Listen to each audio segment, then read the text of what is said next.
ways. Germany must be war ready, they say in these days, and justify it with threats from the east so dire.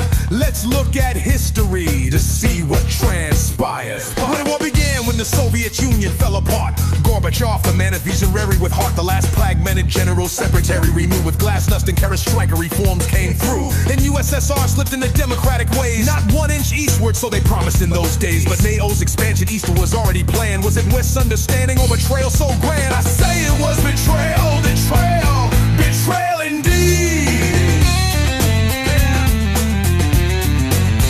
When Putin appeared in '99, his goal was his creed. The authoritarian president, OKGB agent true, who knows NATO politics through and through. Changed all the Western rules of the game so well, and shuffled the cards of power, you can tell. So Ukraine became a pawn of the mighty powers. Yanukovych overthrown with Western force in hours. Crimea was seized, the East burned bright. Minsk Agreement was named the peace treaty, right? But December 2022, in a site interview clear, Merkel said Ukraine could arm up in that year. Like once in Korea, Vietnam, here and there, they now wage proxy war in Europe's lair.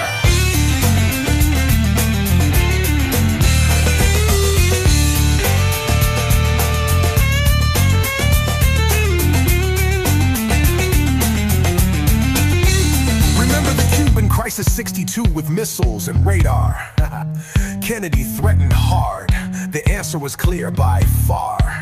No enemy at the doorstep, that was his aim. But today is called aggression when Moscow plays the same game. The logic of then, it doesn't apply, it seems. For the West marches forward with moral dreams.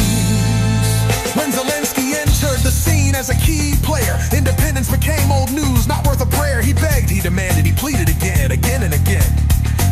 And gets war materials from USA and European men. Perhaps Russians in Ukraine would have found accord, but that wasn't allowed, the West was in one chord. On both sides there's no interest in peace, you see.